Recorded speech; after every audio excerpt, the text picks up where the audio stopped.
हाय दोस्तों, आपका स्वागत है इंडिया के लार्जेस्ट लर्निंग ऐप अनअकैडमी पर। अनअकैडमी के थ्रू आज हम बात करेंगे लेट्स क्रैक बिहार एग्जाम्स पर। मतलब किस तरह आप लेट्स क्रैक बिहार एग्जाम्स और अनअकैडमी को फॉलो करके बिहार लोक सेवा आयोग द्वारा या बिहार सरकार द्वारा आयोजित होने वाली सभी परीक्षाओं को क्रैक कर सकते हैं। तो यहाँ पे आप देखिए, बेसिकली ये मैं हूँ राहुल कुमार मिश्रा। मैंने यूपीएससी का इंटरव्यू फेस किया है ईयर 2017 में। इसके अलावा मैं हिंदी से नेट भी हूँ। मुझे 3 साल से ऊपर का टीचिंग एक्सपीरियंस भी है। यहाँ पे देखिए, बेसिकली हम आप लोगों को देते क्या क्या हैं, तो हम आपको डेली लाइव क्लासेस देते हैं जहाँ पे आप अपने एजुकेटर्स के थ्रू इंगेज हो सकते हैं, डिस्कशंस में अपने डाउट्स पूछ सकते हैं और लगातार एक क्लासेस के थ्रू एक इंटरेक्टिव माहौल बनाए रख सकते हैं। इसके अलावा हम लाइव टेस्ट और क्विजेस देते हैं आपको। मतलब आपने जो कुछ भी पढ़ा, जो कुछ भी समझा, उसके आधार पे आप टेस्ट करिए अपने आप को, और उसके दौरान आपको अपनी डिटेल्ड एनालिसिस मिलती है अपनी परफॉर्मेंस की। जो कुछ आपने पढ़ा है उस आपकी परफॉर्मेंस की डिटेल्ड एनालिसिस मिलती है। आप समझ पाते हैं कि कहाँ पे कमी रह गई है। हम अनअकैडमी पे स्ट्रक्चर्ड कोर्सेज भी देते हैं लेट्स क्रैक बिहार एग्जाम्स में। स्ट्रक्चर्ड कोर्सेज के थ्रू अगर आप बात करें तो हम यहाँ पे बेसिकली क्या करते हैं, तो हम स्ट्रक्चर्ड कोर्सेज में एक वन स्टॉप सोल्यूशन है आपके लिए यहाँ पे बीपीएससी पे ये। और आप यहाँ पे सारी चीजें एक ऑर्गेनाइज्ड मैनर में देख सकते हैं। अनलिमिटेड एक्सेस भी आपको मिलता है, जो चौथी चीज हम आपको प्रोवाइड करते हैं। मतलब आप एक वीडियो को मल्टीपल टाइम्स देख सकते हैं, कई बार देख सकते हैं, रिवीजन कर सकते हैं। कहीं पे आप बाहर जा रहे हैं कुछ भी, तो कान में ईयरफोन डाल के सुनते हुए इजीली जा सकते हैं। ये हमारे कुछ अपकमिंग कोर्सेज हैं, कुछ एजुकेटर्स हैं हमारे, इनको भी आप चेकआउट कर सकते हैं। कुछ कोर्सेज हैं। और ये बात करें अगर हम बेसिकली बीपीएससी सब्सक्रिप्शन की, तो ये सब कुछ जो हम देते हैं उसके बदले में हम आपसे चार्ज क्या क्या करते हैं। तो हम बेसिकली आपसे 12 महीने के लिए 6300 रुपए चार्ज करते हैं। वो 6300 रुपए आप देंगे। हालांकि बेसिकली फीस तो 7000 है, लेकिन आप अगर ये मेरा कोड यूज कर देंगे RKMUS ना, राहुल कुमार मिश्रा का ये कोड है RKMUS, तो आपको 10% का ऑफ मिल जाएगा और आपकी फीस हो जाएगी 6300 रुपए 12 महीने के लिए, जहां पे आप मेरे अलावा और भी एजुकेटर्स की क्लासेस देख सकते हैं, टेस्ट दे सकते हैं, सारी चीजें कर सकते हैं। और जब आप 24 महीने के लिए जाते हैं तो वो फीस हो जाती है 7560 रुपए। तो अगर आप बात करिए तो फीस में बहुत ज़्यादा डिफरेंस नहीं है, लगभग 1260 रुपए का डिफरेंस है। ठीक है, और इसको आप ईएमआई में भी ले सकते हैं। तो इतने कम फीस में आप देखेंगे, आप मेरा कोड डालने के बाद, तो इतनी कम फीस में जो चीज़ें आपको मिल रही हैं वो एक क्वालिटी एजुकेटर्स मिल रहे हैं, और वो बहुत अच्छा रहेगा आपके लिए। और अनअकैडमी बेसिकली 1-2 महीने की तो है नहीं, आपको लंबे टाइम के लिए चाहिए, क्योंकि बीपीएससी के एग्जाम्स भी वनडे एग्जाम्स नहीं है, इनके लिए टाइम लगता है। और अभी जैसे महामारी का दौर है, कोविड-19 का दौर है, तो यहाँ पे और भी चाहिए होता है आपको बेसिकली टाइम अपने लिए। तो ये रहा बेसिकली मेरे बारे में। अब दोस्तों हम बात करेंगे बिहार लोक सेवा आयोग में सेकंड पेपर पे। सेकंड पेपर में आज हम बात करने वाले हैं भारतीय अर्थव्यवस्था में कृषि के महत्व पर, ना कि इंडियन इकोनॉमी में कृषि का महत्व कैसे है। तो इसको हम 3 भागों में बांट के हमने देखा है कि भारतीय अर्थव्यवस्था में कृषि का महत्व आर्थिक दृष्टिकोण से कैसे होगा, ठीक है, औद्योगिक दृष्टिकोण से क्या है इसका महत्व, और सामाजिक दृष्टिकोण से इसका क्या महत्व है। तो जैसा कि आप लोगों ने एनसीईआरटी में भी पढ़ा होगा और सुना भी होगा, बचपन में भी सुना होगा, कि भारतीय अर्थव्यवस्था मूल रूप से क्या है, एक कृषि अर्थव्यवस्था है। कृषि और संबद्ध क्षेत्रों का जो योगदान है यहाँ पे क्या है, जीवीए के आधार पे लगातार घट रहा है। अगर आप देखेंगे ना यहाँ पे, तो ये बेसिकली है 16.5%। अभी जो ये इकोनॉमिक सर्वे आया है उसके अनुसार 16.5% है कृषि और संबद्ध क्षेत्रों का योगदान, जो 2014-15 में कितना था, 18.2%। तो इसका मतलब जीडीपी में जो कृषि का योगदान है वो घट रहा है। इसका रीजन क्या हो सकता है, इसका रीजन ये है कि अर्थव्यवस्था में होने वाली विकास प्रक्रिया और संरचनात्मक परिवर्तन।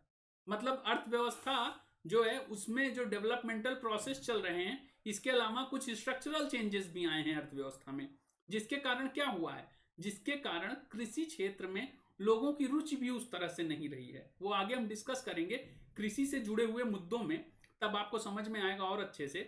तो अर्थव्यवस्था में होने वाली विकास प्रक्रिया और संरचनात्मक परिवर्तन, इसके अतिरिक्त गैर कृषि क्षेत्रों के अपेक्षाकृत उच्च विकास के कारण। गैर कृषि क्षेत्र मतलब जो कृषि क्षेत्र नहीं जुड़े हुए हैं, जैसे मनरेगा वगैरह है, ये कृषि क्षेत्र से सीधे नहीं जुड़ा हुआ है, तो इसमें उच्च विकास हो रहा है। वहां पे देखिए तो कार्य दिवसों की ज्यादा डिमांड हो रही है, ठीक है। और पिछले साल ही आप देखेंगे तो बहुत ज्यादा डिमांड है ना, जो मनरेगा के कार्य दिवस हैं वो लगातार बढ़ रहे हैं, क्योंकि मनरेगा क्या है, मांग आधारित योजना है। तो उस आधार पे उनकी ज्यादा डिमांड के कारण क्या हो रहा है, अर्थव्यवस्था में कृषि क्षेत्र का योगदान घटता जा रहा है। भारत की लगभग आधी आबादी ना, मान के चलिए आप, भारत की आधी आबादी कृषि क्षेत्र में लगी हुई है। और 70% आबादी कहां लगी हुई है, जो बेसिकली 70% ग्रामीण आबादी, जो ग्रामीण भारत है उसकी 70% आबादी आजीविका हेतु कृषि पर निर्भर है, ठीक है। तो ये कृषि पर निर्भर है। तो यहां पे अगर आप देखेंगे तो 82% इसमें भी लघु और सीमांत किसान है, ठीक है। मतलब 70% आबादी ग्रामीण और उसमें भी 82% लघु और सीमांत किसान है। तो लघु और सीमांत किसान मतलब जिनके पास 2 हेक्टेयर से भी कम की भूमि है।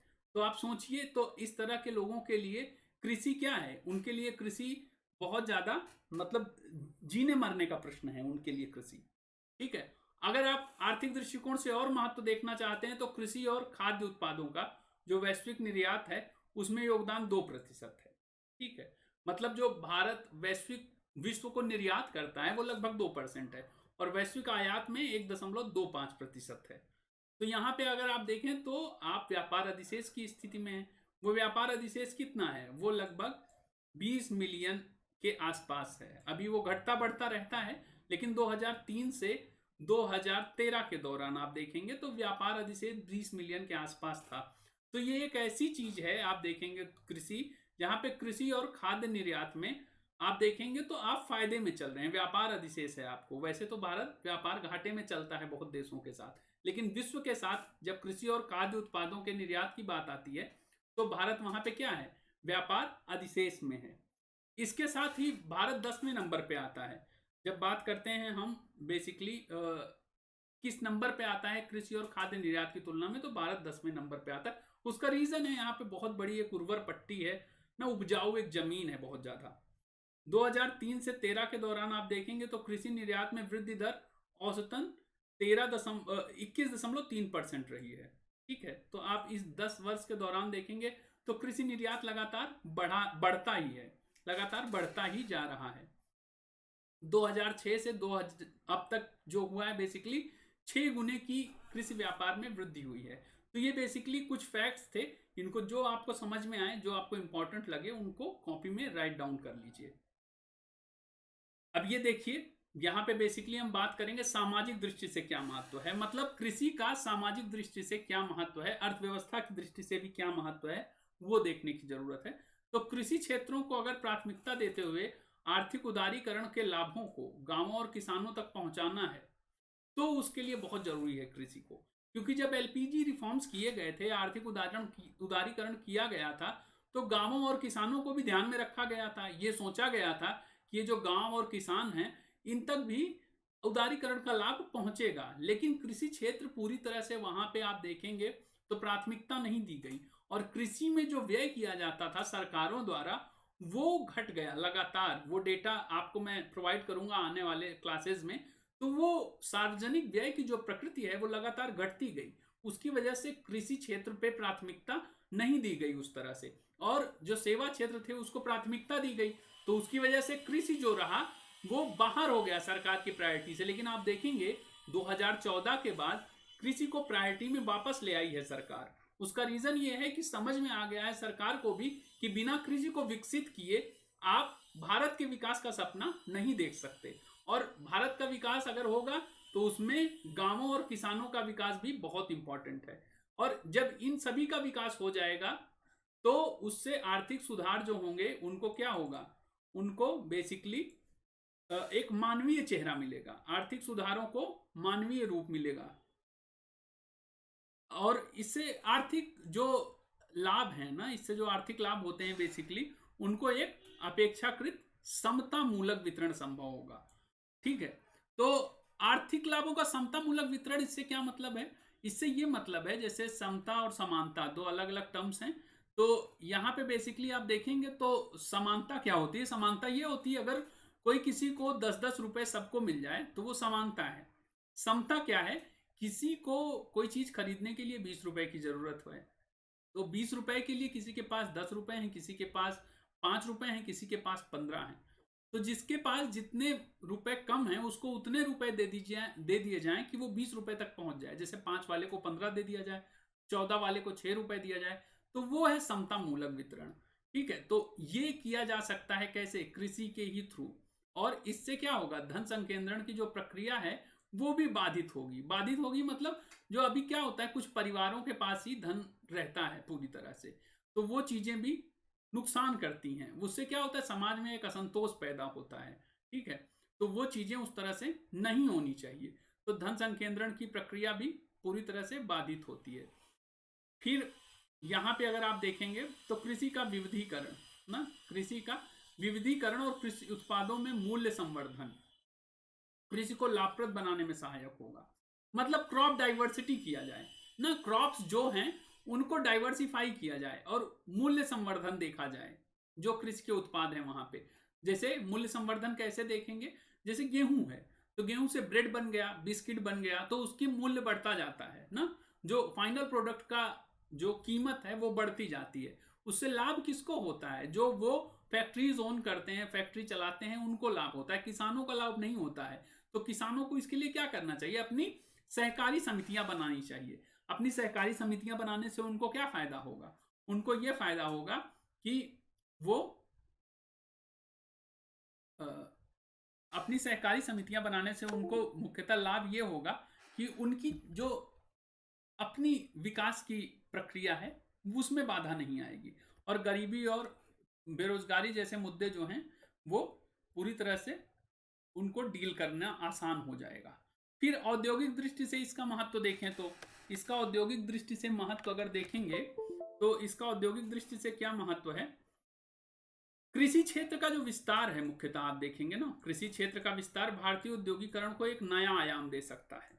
ठीक है, नया आयाम कैसे दे सकता है भारतीय औद्योगिकरण को? कि ये कृषि आधारित जो उद्योग हैं, यहाँ पे उद्योग मिसिंग हो गया है, कृषि आधारित उद्योग की स्थापना के जरिए औद्योगिकरण की प्रक्रिया को तीव्रता प्रदान कर सकता है। इसको एक उदाहरण के तहत समझिए।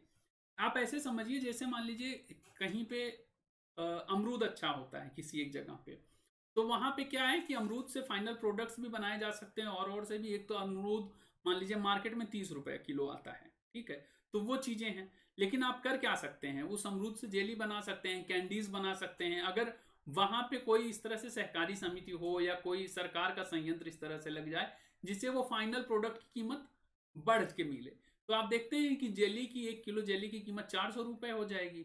तो वो इससे क्या होगा? कृषि आधारित उद्योगों से औद्योगिकरण की प्रक्रिया को भी बल मिलता जाएगा, जिससे क्या होगा? अंततः किसानी जो है वो लाभ का सौदा हो जाएगी, ना कि नुकसान का। अभी क्या लगता है? अभी ऐसा लगता है देखने में सामान्यता कि खेती किसानी बड़ा नुकसान का सौदा है।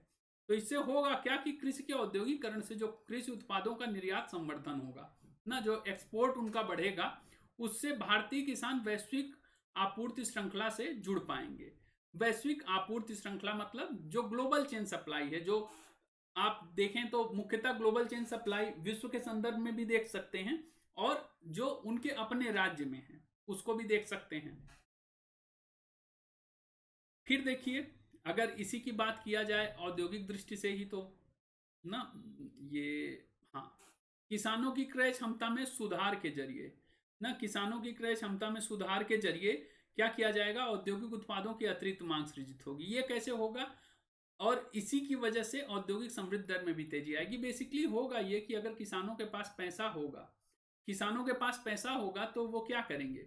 वो अतिरिक्त मांग सृजित करेंगे। अतिरिक्त मांग कैसे सृजित होगी? मान लीजिए उन्होंने अपने अमरूद को बेच दिया, जैसे मैंने बताया, उद्योगों को अपने अमरूद को बेच दिया, उन्हें एसी की जरूरत महसूस हुई, रेफ्रिजरेटर की जरूरत महसूस हो गई, तो वो सारी चीजें वो क्या कर पाएंगे? वो खरीद पाएंगे, और जब वो खरीदेंगे तो एक अतिरिक्त मांग सृजित होगी, और उससे क्या होगा? जो फैक्ट्री होगी जहां पे फ्रिज का या रेफ्रिजरेटर का उत्पादन होता है वहां पे मांग बढ़ेगी।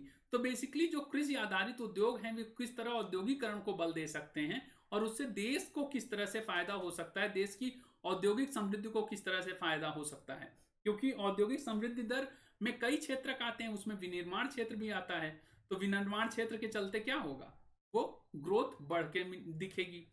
संतुलित आर्थिक दृष्टि से भी ये भारतीय राज्यों के भौगोलिक असंतुलन को दूर कर सकता है ना। जो संतुलित आर्थिक दृष्टि से बेसिकली है क्या, कि कुछ राज्यों में आप देखेंगे ना, तो वो जो भौगोलिक असंतुलन है, भौगोलिक असंतुलन विकास को लेके है। कुछ राज्य ज्यादा विकसित हैं, कुछ कम विकसित हैं। तो क्योंकि लेकिन कृषि को आप देखेंगे ना, तो मोटे तौर पे उतने कृषि उत्पाद हर देश में होते हैं या हर राज्य में होते हैं जिससे वो अपना कृषि को औद्योगिकृत कर सकता है ना। जैसे किसी भी, आप बिहार को देखिए, बिहार को एग्जाम्पल के तौर पे देखिए, तो अच्छा खासा कृषि कर्मण अवार्ड मिलता रहता है हर दूसरे तीसरे साल। तो यहाँ पे कृषि आधारित उद्योग की और खाद्य प्रसंस्करण संयंत्रों की उस तरह से जरूरत है, तो वो भौगोलिक असंतुलन को भी दूर कर सकता है और संतुलित आर्थिक दृष्टि से विकास हो सकता है। प्रवसन की समस्या रुकेगी, ठीक है। इसीलिए आप देखिए, जो यूपी और एमपी की सरकारों ने श्रम सुधार किए हैं, ठीक है, वो क्यों किए हैं, इसीलिए किए हैं कि जो भौगोलिक असंतुलन है उसको दूर किया जा सके।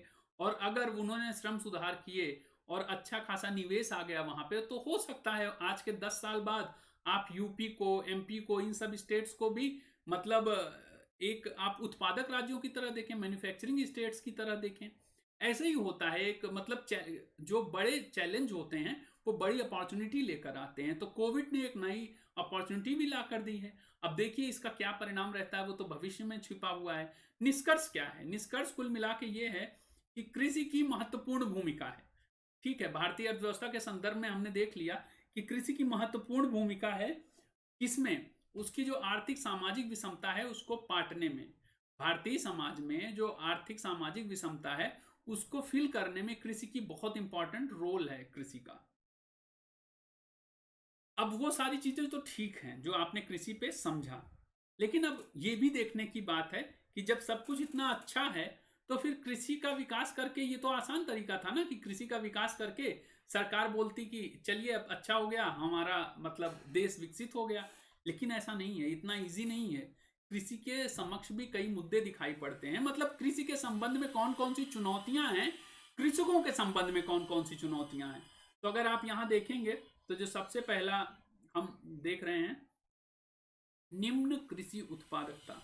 निम्न कृषि उत्पादकता मतलब भारत की जो फसल उत्पादकता है ना, एक निश्चित यूनिट खेत से कितना उत्पादन हो पाता है ना। तो इससे सस्य गहनता भी जुड़ी हुई है कि एक क्षेत्र को, या एक मान लीजिए जमीन है, एक लैंड है, तो उस पर आप कितनी बार फसल करते हैं। तो आमतौर पर देखा जाता है 2 बार फसल हो पाती है ना। लेकिन आप देखेंगे तो बिहार की सस्य गहनता कितनी है, 144 है ना, तो ये और कम है। आमतौर पे जो अच्छे अच्छे क्या कह सकते किसान होते हैं, उनकी जो फसलों की सस्य गहनता होती, खेत की सस्य गहनता 300 होती है। मतलब उस एक यूनिट लैंड पर कितनी बार फसल लगाई गई एक साल के अंदर, अगर वो 3 बार 4 बार लगाई गई तो वो और ज्यादा बढ़ जाएगा ना। तो वो चीजें हैं। तो क्योंकि देखते हैं तो 3-4 महीने में आपकी फसल पूरी हो जाती है, तो आप देखते हैं कई कई महीनों तक ऐसे लैंड खाली भी पड़ा रहता है। तो निम्न कृषि उत्पादकता इसलिए भी है कि भारत की फसल उत्पादकता जो है अमेरिका, यूरोप और चीन की तुलना में काफी कम है। इसके अलावा कुछ नीतिगत मुद्दे भी हैं जो समस्या की बात है, कि केंद्र और राज्यों के मध्य कृषि से संबंधित मुद्दों पर नीतिगत सामंजस्य का अभाव है। नीतिगत सामंजस्य मतलब पॉलिसीज को लेके वहां पे उनके बीच में कन्फ्लिक्ट दिखाई पड़ता है कई बार, क्योंकि कृषि दोनों के लिए इंपॉर्टेंट है और दोनों अपने कृषकों के लिए उतने ही इंपॉर्टेंस रखती हैं दोनों सरकारें।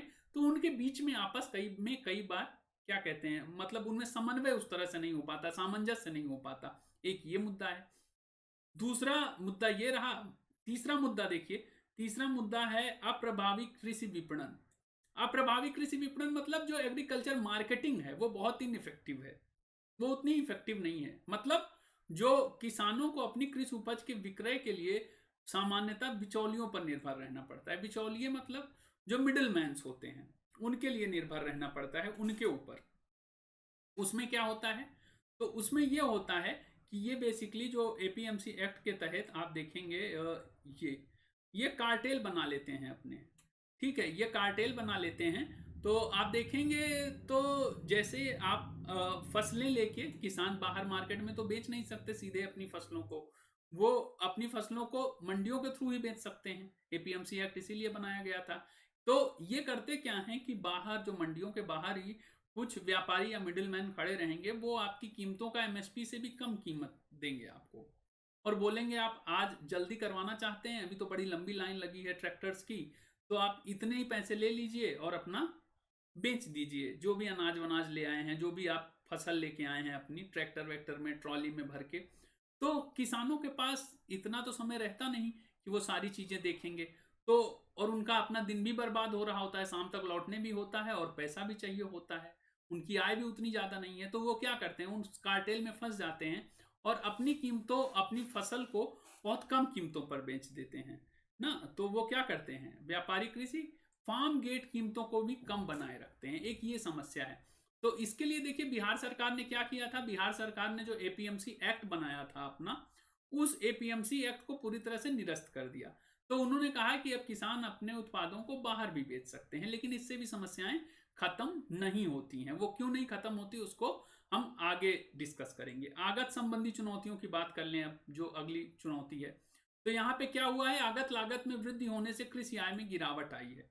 तो कई बार ना कृषि के लिए जो इनपुट्स चाहिए होते हैं उसमें भी वृद्धि होने लगती है, जैसे उर्वरक की कीमतें बढ़ गई, बिजली की कीमत बढ़ गई ना, तो वो सारी चीजें, और बीज की कीमतें बढ़ गई, तो उससे कृषि आय में क्या होगा, गिरावट आ जाएगी, जिसके फलस्वरूप किसानों की उत्पादकता और क्रय शक्ति में भी कमी आ जाती है ना। किसानों की उत्पादकता और क्रय शक्ति में कमी आ जाती है। इसके अलावा आप देखिए तो अप्रभावी एमएसपी संरचना की बात की गई है।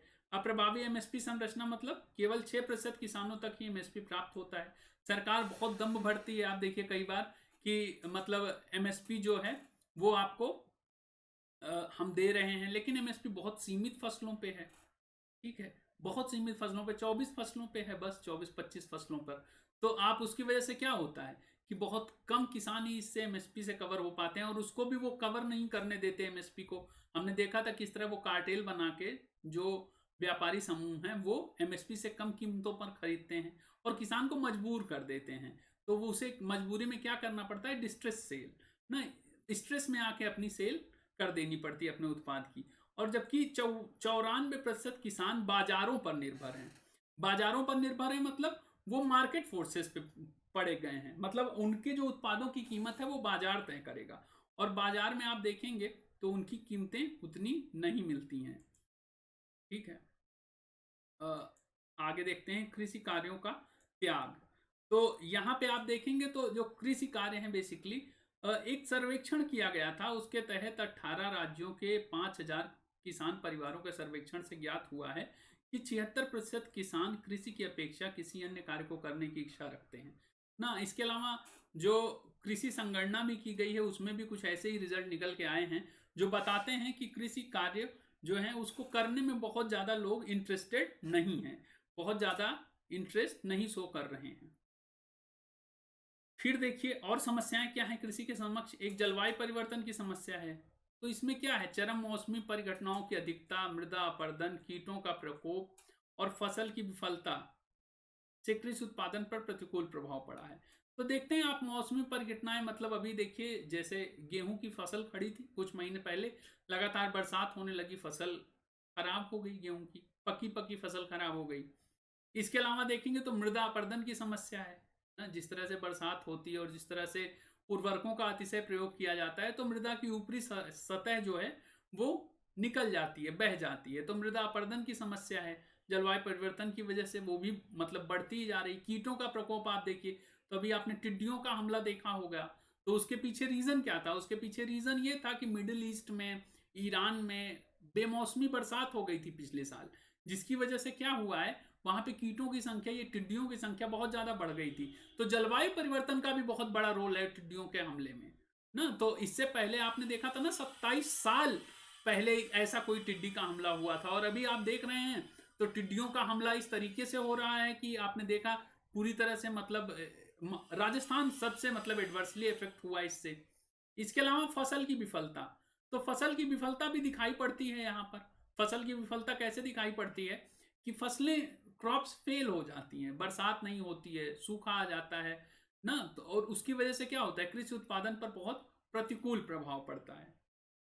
फिर अगला देखिए, मूल्य श्रृंखला सहित सक्षम कार्य और संरचना का भी अभाव है ना, मतलब वैल्यू चेन जो है उसके साथ ही जो एक इफिशियंट इंफ्रास्ट्रक्चर का भी अभाव है। ठीक है, उसका मतलब क्या हुआ, शीत भंडारगृह, वेयर हाउस की कृषि प्रसंस्करण केंद्रों की संख्या में कम वृद्धि है। कम वृद्धि मतलब कि जो आपके उत्पाद होते हैं ना, जो आपके कृषि उत्पाद पैदा हुए उनको आप कहीं पे स्टोर करके रखेंगे, तो ऐसे तो स्टोर करेंगे नहीं क्योंकि बाहर बहुत खतरा है और यहाँ पे घर मतलब उस तरह से नहीं है और लोग बना भी नहीं पाते हैं उस तरह से कि अपने अनाज को वैसा संभाल के रखें, तो वो वेयर हाउस में रखते हैं या कृषि प्रसंस्करण केंद्र में रखते हैं या कोल्ड स्टोरेज में रखते हैं। लेकिन आप देखेंगे तो उनकी संख्या बहुत कम है, इसलिए सरकार ने क्या किया, कोल्ड स्टोरेज को देखिए तो उनको बहुत ज़्यादा 100% एफडीआई दे दिया है कोल्ड स्टोरेज में। वो क्यों दे दिया है, वो इसलिए दे दिया है कि ये जो कोल्ड स्टोरेज है ये ज़्यादा से ज़्यादा देश में बने और फसल जो है कृषि फसल है उसका नुकसान कम से कम हो। लेकिन इनकी संख्या कम है जबकि कृषि उत्पादन में वृद्धि ज़्यादा है। आप देखते हैं लगातार भारत नए नए कीर्तिमान बनाता रहता है, कितने मिलियन टन लगातार उत्पादन कर रहा है, 280 मिलियन टन, 275 मिलियन टन, मतलब ये औसत हो गया है उसका। और देश की जरूरत कितने की है, लगभग 100-110 के आसपास की। तो बाकी जो फसल है ना वो बर्बाद हो जाती है, चूहे खा जाते हैं या फिर बहुत समस्या है, मतलब खराब मौसम की वजह से फसल रखे रखे बर्बाद हो जाती है जो स्टोर करके रखा हुआ होता है, क्योंकि वो उस तरह से बहुत तकनीकी रूप से दक्ष नहीं है। तो इससे क्या होता है, खाद्य अपव्यय होता है और उपज की कम कीमत जैसी समस्या आती है ना, मतलब सामने वाला भी बोल देता है कि हमारे पास भंडार गृह है, हम रख भी लेंगे लेकिन तुम्हें कीमत इतनी देंगे, तो वो डिस्ट्रेस सेल कर देता है, मतलब कीमत कम ले लेता है, बोलता है कि जो भी मिल रही है मिलने दो। तो ये एक समस्या है कृषि से जुड़ी हुई। ये सारे मुद्दे जो कृषि की समस्याएं हैं ये सारी चीजें आप बिहार में भी लिख सकते हैं। ठीक है, मैं इंडिया का बता रहा हूं, आप बिहार में भी इसे कोट कर सकते हैं। अनुसंधान और विकास में निम्न निवेश कर होना, बेसिकली कृषि पर जीडीपी का 1% से भी कम खर्च होता है ना, जो एग्रीकल्चर है उस पर जीडीपी का 1% से भी कम खर्च है अनुसंधान और निवेश में। और हम किसकी ओर ताकते रहते हैं, वेस्टर्न कंट्रीज की ओर, यूएसए की ओर ताकते रहते हैं कि वहीं से नई अच्छी बीजें निकल के आए, उर्वरक निकल के आए, नए नए संयंत्र निकल के आए, वो सारी चीजें ना प्रसंस्करण करने वाले। तो वो एक समस्या है ना, तो वहां पे भी काम करने की जरूरत है। इसके अलावा देखें तो बाजार में मंदी है, बाजार में मंदी है तो घरेलू और वैश्विक बाजार की कीमतों में भारी गिरावट है। हस्तक्षेपकारी सरकारी नीतियां ना, जैसे कई बार क्या होता है कि दालों की अच्छी खासी मतलब उत्पादन खूब अच्छा हो गया है लेकिन इसके बावजूद भी सरकार रोक लगा देती है कि इसका निर्यात नहीं होगा। चीनी का उत्पादन बहुत हो जाता है लेकिन चीनी का निर्यात करने से मना कर देती है क्योंकि सरकार डर रही होती है, सरकार को लगता है कहीं निर्यात इतना ना हो जाए कि यहाँ पे उत्पादन कम हो जाए और यहाँ मुद्रास्फीति आ जाए।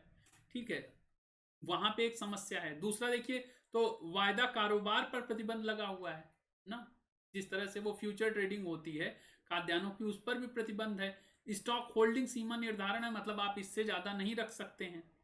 इसके कारण भी कृषि संकट लगातार गहराता जा रहा है। तो ये सारे वो पॉइंट्स हैं जिनको आप कृषि संकट में भी यूज कर सकते हैं कि भारत में कृषि संकट क्यों दिखाई पड़ता है। ठीक है, और इसको डेटाज के साथ भी आप अच्छे से शो कर सकते हैं, मैंने इस यहाँ पे मेंशन भी कर दिया है। तो ग्रामीण संकट और किसान आत्महत्या भी है जो किसानी से जुड़ा हुआ मुद्दा है। तो बेसिकली एनसीआरबी 2015 की रिपोर्ट आई थी जहां पर 8,000 से अधिक किसानों और लगभग 4,500 खेतीहर मजदूरों ने आत्महत्या की थी, इसकी पुष्टि हुई थी। लेकिन इससे क्या हुआ, जो मतलब किसान संकट में है, किसान समस्या में है, समस्याग्रस्त हैं, ये पता चल गया था तो सरकारों के ऊपर दबाव पड़ रहा था। तो उन्होंने क्या किया, अगली बार से मतलब हम लोग यहाँ कहते हैं ना कि ना मुर्दे का मुंह देखो ना रोना आए, तो वही हाल हुआ। एनसीआरबी की जो आगे की रिपोर्ट आई उसमें कृषक आत्महत्या का आंकड़ा ही गायब कर दिया गया। तो ना इस तरह से आंकड़े दिखेंगे ना आपको किसानों की जो समस्या है उसका अंदाजा लगेगा। ये एक मुद्दा हुआ। फिर देखिए ये मुद्दा है कृषिगत एनपीए, मतलब एग्रीकल्चर में भी एनपीए है ना। एनपीए तो आप वैसे सोचते होंगे कि एनपीए उद्योगों का होता होगा, लेकिन कृषि में भी एनपीए है। उसके क्या है, उसके और भी रीजन है। जैसे देखिए एक तो मानसून पर अधिनिर्भरता है ना, सिंचित क्षेत्र बहुत कम है, लगभग आधे आधे के आसपास ही है, मतलब आप मान के चलिए आधे आधा जो भौगोलिक क्षेत्र है वो किसके भरोसे है, वो मानसून के भरोसे है, जिससे उत्पादकता बहुत प्रभावित हो जाती है, क्योंकि 2-3 साल के औसत पे आप देखेंगे मानसून मतलब खराब रहता है, कमजोर रहता है, जिसकी वजह से क्या होता है, सस्य गहनता भी प्रभावित होती है। ठीक है, उत्पादकता अगर कम हुई तो सस्य गहनता भी कम हो जाती है उसी तरह से। तो मानसून पर निर्भरता, अब ये कृषिगत एनपीए से क्यों जुड़ रहा है, क्योंकि अगर उन्होंने, किसानों ने लिया था लोन मान लीजिए, और उनकी मानसून के चलते उनकी फसल बर्बाद हो गई, तो वो पैसा कहाँ से चुकाएंगे, तो वो एग्रीकल्चर के लिए जो चीजें दी गई थी वो एनपीए ही हो जाएगा, वो नहीं चुका पाएंगे। फिर देखिए बढ़ता ग्रामीण संकट, इसका कृषिगत एनपीए का जो दूसरा कारण है क्या है कि अखिल भारतीय औसत वार्षिक ग्रामीण मजदूरी वृद्धि में गिरावट दर्ज की गई है। जो ग्रामीण मजदूरी है उसमें 2% की गिरावट है। ठीक है, और गैर कृषि व्यवसायों की तुलना में कृषि व्यवसाय में भी तीव्र गिरावट दिखी है। तो मैंने बताया ना आपको कि जिस तरह से मनरेगा वगैरह के कार्य दिवस बढ़ रहे हैं और कृषि व्यवसायों में तीव्र गिरावट दिख रही है। और कई बार तो ऐसा देखा जाता है, आप लोग गांव से जुड़े हुए हैं, मैं भी जुड़ा हुआ हूं, देखा यह जाता है कि जब गेहूं वगैरह काटने का मौसम होता है ना, या धान की रुपाई का मौसम होता है, तो देखा यह जाता है कि जो किसान है ना, वो मतलब निकल जाते हैं मनरेगा की मजदूरी करने। तो जो मतलब बेसिकली लोगों को बुला के किसानी करवाते हैं बड़े बड़े किसान, उनके सामने समस्या रहती है तो उनको ज्यादा पैसा देना पड़ता है। ठीक है, तो गैर कृषि व्यवसायों की तुलना में कृषि व्यवसाय में भी तीव्र गिरावट देखी गई है। फिर देखिए कृषि ऋण माफी से मोरल हैजार्ड, यहाँ पे क्या है, यहाँ पे ये बेसिकली है कि मान लीजिए फसल बर्बाद हो गई। ठीक है, फसल बर्बाद हो गई और किसी सरकारी मतलब तंत्र ने कह दिया, या भारत तो चुनावों का देश है ही, तो चुनावों के देश में क्या हो जाता है कि कृषि ऋण आपका माफ कर दिया जाएगा, ऐसा बोल दिया जाता है। तो किसान क्या होते हैं, ऋण का भुगतान न करने की ओर प्रेरित होते हैं, मतलब डिफॉल्ट करने लगते हैं, अपना लोन चुकता नहीं करेंगे और डिफॉल्ट की ओर बढ़ने लगेंगे, जिससे ये डोमिनो इफेक्ट भी पैदा करता है। अब डोमिनो इफेक्ट क्या होता है, डोमिनो इफेक्ट मतलब एक टेंडेंसी है जहां पे आप टैक्स नहीं, वो बेसिकली लोन नहीं चुकता करना चाहते हैं ना, ऋण न चुकाने की प्रवृत्ति में, इसको ऐसे समझिए। तो डोमिनो इफेक्ट आप यूज कर सकते हैं। ये सब ऐसे वर्ड हैं जो अपने आप में मतलब अपने आप को पूरी तरह से व्याख्यायित कर देते हैं। जब आप ये वर्ड देते हैं तो कीवर्ड्स है ना ये बेसिकली, तो उसका यूज किया करिए जब भी आंसर लिखिए। तो कृषि ऋण माफी के कारण जो मोरल हैजार्ड है वो बेसिकली क्या है, वो यही है कि डोमिनो इफेक्ट पैदा हो जाता है, ऋण न चुकाने की प्रवृत्ति आ जाती है और किसान ऋण माफी की मांग करते हैं और मोरल हैजार्ड की स्थिति में रहते हैं किसान ना। मोरल हैजार्ड मतलब कि अरे कुछ नहीं होगा और चीजें ठीक ही हो जाती हैं, हम लोग कोई गलत नहीं कर रहे हैं ना, मतलब सारी सरकारें कृषि ऋण माफी कर देती हैं, लेकिन कृषि ऋण माफी कोई समस्या नहीं है। ठीक है, मतलब समस्या का समाधान नहीं है। फिर देखिए ऋण की राशि का गैर कृषि प्रयोजनों हेतु उपयोग करना। अब होता यह है कि देखा गया है कि किसान जो है अपने किसान क्रेडिट कार्ड का यूज करके निजी कामों में उन पैसों को यूज कर लेते हैं और गैर कृषि गतिविधियों में यूज कर लेते हैं। वो कैसे कर लेते हैं, वो उनके अपने मतलब खर्चे होते हैं, किसी को शादी करना है ना, किसी को बच्चे की फीस देनी है, तो वो कृषि के नाम पे लोन ले लेते हैं। इसकी वजह से क्या हुआ है, बैंक डरने लगे हैं किसानों को ऋण देने से। लेकिन इससे ऐसा तो है नहीं, वो नहीं देंगे आप तो नुकसान ज्यादा है ना। कृषक को प्रोत्साहित भी करना चाहिए, मतलब वो चीजें कर रहे हैं, आप कोई एक ऐसा मैकेनिज्म बनाइए जिसके तहत आप ये जो सारी इस तरह की गलत गतिविधियां हो रही हैं उसको बैंक पकड़ पाए ना। तो ये तो प्रवृत्तियां इस तरह की दिखाई पड़ती हैं। ठीक है, कि कृषिगत एनपीए बढ़ने के क्या कारण है, ये हमने 4-5 कारण भी डिस्कस कर लिए हैं, आप ये भी देख लीजिएगा। ये हो गया बेसिकली जो हमने इंडिया में पढ़ा। इंडिया में क्या था, ये इंडिया में था भारत की अर्थव्यवस्था में कृषि का योगदान और कृषि से संबंधित क्या क्या मुद्दे हैं। अब हम पढ़ेंगे बिहार की अर्थव्यवस्था और कृषि। तो यहाँ पे भारत की तरह बिहार भी कृषि प्रधान राज्य है, आपको पता है। कितनी जमीन है, लगभग इतनी है 93.60 लाख हेक्टेयर भूमि, इसमें 79.46 लाख हेक्टेयर भूमि कृषि योग्य है ना, मतलब इस पर कृषि की जा सकती है। लेकिन होती कितनी है, 52 लाख हेक्टेयर पर लगभग कृषि हुई थी पिछले वर्ष, ये आपके इकोनॉमिक सर्वे का डेटा है। ठीक है, तो सकल सस्य क्षेत्र जो है वो 75.25 लाख हेक्टेयर है। ठीक है, जो 144% सस्य सघनता को दर्शाता है। मतलब ये जो 52 लाख हेक्टेयर क्षेत्र था, इसमें से लगभग आप मान के चलिए 44 जोतें ऐसी थी ना, अगर मान लीजिए टोटल यूनिट 100 है तो 100 में 44 खेत ऐसे थे जिस पर दोबारा से भी खेती हुई है। मतलब एक ही साल के अंदर 2 बार खेती हुई है।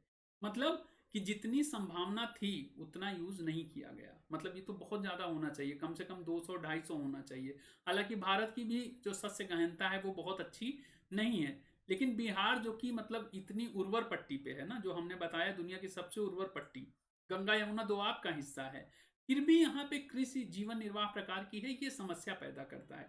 समस्या ऐसे पैदा करता है कि अगर आपके पास संसाधन हो सारे, और उस संसाधन के बावजूद अगर आपको ऐसा लग रहा है कि जो कृषि है वो जीवन निर्वाह प्रकार की करने से हमारा काम चल जाएगा, तो हम उस तरह से कर लेंगे, तो ये मतलब एक क्या बोल सकते हैं, समस्या की बात है।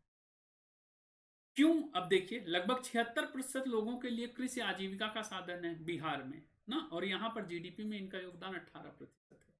तो सोचिए, बिहार की 100 में से 76 जो आबादी है उसके लिए कृषि ही मुख्यतः रोजी रोटी का साधन है, लेकिन जीडीपी में इनका जो कंट्रीब्यूशन कितना है वो केवल 18% ही है। और इसकी वजह से क्या होता है, द्वितीयक और तृतीयक क्षेत्र का विकास भी काफी हद तक कृषि क्षेत्र पर निर्भर करता है। जब कृषि ही आपके लिए आजीविका का साधन है और कृषि ही वहां पे होता है, उद्योग इस तरह से बिहार में नहीं है, तो द्वितीयक और तृतीयक क्षेत्र का विकास भी उसी आधार पे होगा। खनिज उस तरह से तो रहे नहीं, तो आपके पास संभावना क्या है? संभावना यही है कि कृषि आधारित उद्योगों का विकास करें। इसीलिए आप देखिए, जब बेसिकली बिहार से झारखंड अलग हो गया, तो शुरू के 4-5 साल तो बिहार सरकार को समझ ही नहीं आया कि हम विकास कैसे करेंगे। तो बाद में थोड़ा लेट समझ में आए, लेकिन उनको समझ में आ गया, वहां के मुख्यमंत्री को, नीतीश कुमार जी को, कि करना तो हमें किसानी से ही विकास करना पड़ेगा। इसीलिए उन्होंने कृषि रोड मैप डिजाइन किए। अभी तीसरा कृषि रोड मैप चल रहा है। तो कृषि रोड मैप डिजाइन किए गए कि कृषि को हम किस तरह से विकास करेंगे कृषि का, और कृषि से राज्य का विकास होगा। तो वो सारी चीजें हैं। फिर देखिए, बिहार का मतलब जो इंपॉर्टेंस हम देख रहे हैं, तो बिहार बेसिकली 2.86% है भारत के क्षेत्रफल का, लेकिन 8% आबादी की खाद्यान्न जरूरतों को पूरा करता है।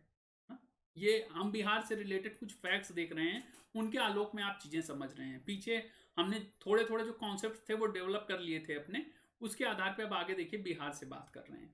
बिहार में जो प्रति व्यक्ति कृषि उत्पादन है वो 661 रुपए है, जबकि राष्ट्रीय औसत कितना है? 2304 रुपए है। तो यहाँ पे भी आप देखिए लगभग एक चौथाई ही है, ये भी बहुत खराब स्थिति है। फिर देखिए, प्रति हेक्टेयर भूमि उपलब्धता 7,000 रुपए प्रति हेक्टेयर है, जबकि राष्ट्रीय औसत क्या है? 11,600 रुपए प्रति हेक्टेयर। तो कृषि आधारित अर्थव्यवस्था होने के बावजूद बिहार क्यों पिछड़ा हुआ है? जब इस तरह का कोई क्वेश्चन पूछा जाएगा तो आप उसके एवज में ये सारे फैक्ट्स दे सकते हैं, कोट कर सकते हैं अपनी बातों को रखते हुए, ताकि आपके उत्तर में ऑथेंटिसिटी आए। फिर देखिए, बिहार में कार्यशील जोतों की जो संख्या है वो बढ़ गई है, 1.641 करोड़ हो गई है। ये 1.619 करोड़ थी पहले। इसका मतलब जोतों का आकार भी छोटा होता गया होगा। हाँ, जरूर छोटा होता गया है। तो देखिए ये क्या है कि 2015-16 में बिहार की कुल जोतों में 2 हेक्टेयर से छोटे आकार वाली लघु और सीमांत जोतें लगभग 97% हैं। अब आप सोचिए, कुल जोतों में से जो सारा कुल मिला के जो लघु और सीमांत जोते हैं 2 हेक्टेयर से छोटी वाली, वो 97% हैं। तो जब इतनी छोटी छोटी जोतें होंगी तो वहां पे तकनीक की भूमिका भी क्या होगी? बहुत सीमित हो जाएगी ना, क्योंकि आपस आपस में खेत अगल बगल लगा हुआ है, तो सब अपनी अपनी खेती करेंगे। तो उस तरह से ट्रैक्टर वैक्टर नहीं आएगा, मतलब उस तरह से बड़े लेवल पे नहीं होगा। जैसे आप अमेरिका वगैरह में क्या देखते हैं? अमेरिका में देखते हैं हेलीकॉप्टर से ही पेस्टिसाइड फेंक दिया गया या बीज फेंक दी गई। क्यों? क्योंकि वहां पे बहुत बड़े बड़े लैंड होते हैं, एक एक आदमी बहुत ज्यादा ज्यादा लैंड ओन करके रखता है, तो वहां पे तकनीक की भूमिका बढ़ जाती है। और उसी तरह से मानव श्रम भी वहां पे कम लगता है, लेकिन यहाँ पे तकनीक की भूमिका सीमित हो जाती है। और उर्वरकों का उपयोग भी मतलब बिहार में काफी कम है। अगर पंजाब में 185 किलोग्राम प्रति हेक्टेयर पे खर्च किया जाता है, तो बिहार में ये कितना है? लगभग 97 है। तो ये भी बहुत मतलब कमजोर स्थिति है। तो इससे क्या होता है? इससे अंततः उत्पादकता प्रभावित हो जाती है ना, इससे उत्पादकता प्रभावित हो जाती है। तो निष्कर्ष क्या हुआ? निष्कर्ष ये है कि फसलों के विविधीकरण का अभाव है बिहार में। तो बिहार की अगर समस्याएं हम देखें, बिहार की कृषि की समस्याएं, तो यहाँ पे है कि फसलों के विविधीकरण का अभाव है। अपेक्षाकृत कम कीमत वाले फसलों का उत्पादन होता है ना, कम कीमत वाली जो फसलें हैं, मतलब यही गेहूं चावल, इन्हीं जिसकी कीमत बहुत ज़्यादा नहीं मिलती मार्केट में, उन्हीं का उत्पादन करता है। जीवन निर्वाह प्रकार की कृषि है, नवोन्मेष नहीं है कृषि में। जल संसाधन प्रबंधन की चुनौतियां हैं, जैसे वहां उत्तरी बिहार में बाढ़ आ जाती है और दक्षिण बिहार में सूखा की समस्या है, तो वो भी समस्याएं हैं। भूमि की निम्न उत्पादकता है ना, भूमि की लो प्रोडक्टिविटी है। इन सभी कारणों ने मिलकर, ये जो 4 कारण हैं बेसिकली, और भी कारण हैं जो हम लोगों ने डिस्कस किए हैं पीछे, वो सारे कारण मिलकर बिहार की कृषि को पिछड़ा बनाए हुए हैं। तो बिहार की कृषि के पिछड़ेपन के कारणों को हमने यहाँ पे पढ़ लिया है। अगर ऐसा कुछ पूछा जाता है कभी क्वेश्चन कि बिहार की कृषि क्यों पिछड़ी हुई है, उससे संबंधित कारण बताइए, तो आप ये सारे पॉइंट्स को, पीछे के जो नोट्स और जो कॉन्सेप्ट्स हमने डेवलप किए हैं थोड़े थोड़े से, छोटे छोटे से, उसको यूज करके आप बता सकते हैं कि बिहार की कृषि क्यों पिछड़ी हुई है। फिर देखिए बिहार सरकार पर बेसिकली कृषि विभाग की क्या योजना है, बिहार सरकार की होगा ये, बिहार सरकार की कृषि विभाग की योजना है। तो यहाँ पे अगर आप देखेंगे ना, तो बिहार सरकार ने क्या किया है, 2008 से कृषि रोड मैप का क्रियान्वयन कर रहा है। मैंने बता ही दिया था आपको कि कृषि रोड मैप अब आ गया, अब तो तीसरा चल रहा है। जिसके परिणाम क्या रहे हैं, जिसके परिणाम बहुत उत्साहजनक रहे हैं। इकोनॉमिक सर्वे में इस साल के बताया भी गया है कि मक्का और गेहूं के उत्पादन और उत्पादकता में जो उपलब्धियां रही हैं, उसी कारण 2 जनवरी 2020 को राज्य को वापस कृषि कर्मण अवार्ड मिला है। तो कृषि कर्मण अवार्ड आप देखेंगे ना, तो कई बार मिला है बिहार को। तो आप कमेंट सेक्शन में मुझे बता सकते हैं कि जो राज्य को कृषि कर्मण अवार्ड कितनी बार मिला है ना, बताइएगा। ये इतना जान लीजिए 2-3 बार से ज्यादा है, हो गया अब। तो ये कृषि कर्मण अवार्ड मिला है। इसके अलावा देखिए तो ये बेसिकली बिहार सरकार के पहले हैं मुख्यमंत्री बागवानी मिशन। इसके तहत क्या है, पटना सहित 5 शहरों में, पटना के अलावा जो 5 शहर हैं उसमें छतों पर बागवानी को बढ़ावा देने के लिए सहायकी का प्रावधान है। मतलब सब्सिडी दिया जाएगा कि छतों पर आप बागवानी करिए। आवंटित रकम क्या है इसकी, 4,126 लाख करोड़ रुपए है। तो ये बेसिकली छतों पर बागवानी के लिए और भी जो जगहों पे बागवानी करने के लिए, तो बागवानी को पूरी तरह से प्रमोट करने के लिए। और इसमें से देखिए कितना यूज हो गया, 3,569 लाख करोड़ रुपए यूज भी हो गया। तो मतलब मुख्यमंत्री बागवानी मिशन अच्छा काम कर रहा है, जितना आवंटन हुआ है उसके एवज में अच्छा खासा इन्होंने काम भी किया है। फिर देखिए 2019 से 22 के लिए लगभग 15,588 लाख करोड़ रुपए स्वीकृत हुए थे। ठीक है, 15,588 लाख करोड़ रुपए किसके लिए, 12 जिलों में, जिसमें कई जिले आएंगे, पटना आएगा, बक्सर आएगा, भोजपुर आएगा, नालंदा, बेगूसराय, लखीसराय, भागलपुर, मुंगेर, और भी। क्या करना है, बिहार राज्य जैविक मिशन का क्रियान्वयन करना है ना, बिहार स्टेट ऑर्गेनिक मिशन। इसका उद्देश्य क्या है, तो इसका उद्देश्य ये है कि आप देखेंगे जो ऑर्गेनिक फार्मिंग है और जो ऑर्गेनिक उत्पाद हैं, इनकी कीमतें बहुत ज़्यादा हो गई हैं और ये बिहार सरकार को समझ में आ रहा है। तो इसका उद्देश्य देखिए क्या है, राज्य में जैविक खेती को बढ़ावा देना ना। सिक्किम देखिए पूरी तरह से मतलब ऑर्गेनिक स्टेट हो गया है, सिक्किम उस तरह से अपने उत्पादों को बाहर बेच रहा है ना, कृषि उत्पादों को। यहाँ पे देखिए प्रदूषण से पर्यावरण को बचाना भी इसका उद्देश्य है ना। तो अगर आप बिहार राज्य जैविक मिशन का उद्देश्य देखेंगे तो इसका उद्देश्य क्या क्या है, एक तो जैविक खेती को बढ़ावा देना, प्रदूषण से पर्यावरण को बढ़ावा देना, मिट्टी और जल संसाधनों का संरक्षण करना, और खेती को दीर्घ स्थायी बनाना। मतलब खेती जो है ना उसको आप लंबे समय तक कर पाए और जो भूमि की उत्पादकता है वो दुष्प्रभावित ना हो। मतलब ऑर्गेनिक तरीके से अगर आप खेती करेंगे ना तो आपकी भूमि बंजर नहीं होगी। और इसके साथ ही ऑर्गेनिक फार्म्स का मैंने बताया, जो ऑर्गेनिक प्रोडक्ट्स होते हैं इनकी कीमत भी बहुत ज़्यादा मिलती है, तो इससे किसानों के लिए बेहतर आय भी सुनिश्चित हो जाएगी क्योंकि उनके उत्पादों का मूल्य उन्हें बढ़कर मिलेगा। फिर देखिए यहाँ पर बेसिकली जल जीवन हरियाली मिशन, जन जीवन हरियाली अभियान के तहत राज्य सरकार ने क्या किया है, जलवायु के अनुकूल कृषि, ये इन्होंने एक कार्यक्रम लॉन्च किया है, एक नया कार्यक्रम है। इसके तहत इन्होंने क्या कहा है, इसके तहत इन्होंने कहा है कि पहले चरण में इनका क्रियान्वयन पायलट बेसिस पे 8 जिलों के 40 गांवों में होगा। मतलब हर जिलों के 5 गांवों में, 8 जिलों के 40 गांवों के तहत इन्हें आदर्श जलवायु अनुकूल कृषि ग्राम के तौर पर विकसित किया जाएगा। तो ये इंपॉर्टेंट है, ये इंपॉर्टेंट ऐसे है कि अभी आप देख रहे हैं ना जिस तरह से मतलब इकोलॉजी को पूरी तरह से मतलब इग्नोर करके ना, पारिस्थितिकी को इग्नोर करके जिस तरह से आप देखेंगे तो हरियाणा में भी मतलब चावल पैदा किया जा रहा है ना, राजस्थान में भी पैदा किया जा रहा है कई जगह पे, और ज़्यादा समरसेबल और वो पंप सेट्स वगैरह लगा के पानी डाल के। क्यों? क्योंकि वहाँ बासमती चावल की फॉरेन में बहुत डिमांड है। तो वो अच्छे उत्पादों के चक्कर में पारिस्थितिकों को ध्यान नहीं देते हैं। लेकिन ऐसा नहीं है। उस आधार पे बिहार सरकार समझदार है। उसने क्या किया है? उसने किया है जलवायु के अनुकूल कृषि एक कार्यक्रम लॉन्च किया है। ठीक है, इसके तहत इसने पहले चरण में 8 जिलों के 40 गांवों में आदर्श अनुकूल जलवायु अनुकूल कृषि ग्राम के तौर पे विकसित किया जाएगा। बेसिकली इसके दो घटक हैं ना इस योजना के, जलवायु के अनुकूल कृषि। पहला चरण तो ये होगा कि पहले से विकसित मतलब जो पायलट प्रोजेक्ट चला रहे थे, जलवायु के अनुकूल और भविष्योन्मुखी फसल प्रणाली का 8 जिलों में प्रदर्शन देखा जाएगा कि 8 जिलों में इनका प्रदर्शन क्या रहा। क्योंकि हर जिले के अनुसार, हर मतलब एक जोन के अनुसार उसकी जलवायु कुछ अलग तरह की है, तो उसके अनुरूप अगर फसल उत्पादन किया जाए तो वो ज़्यादा अच्छा करेगा और पर्यावरण को भी उससे कम नुकसान होगा। तो ये पहले एक बार हम पायलट प्रोजेक्ट पर चलाएंगे पहले घटक के अंदर।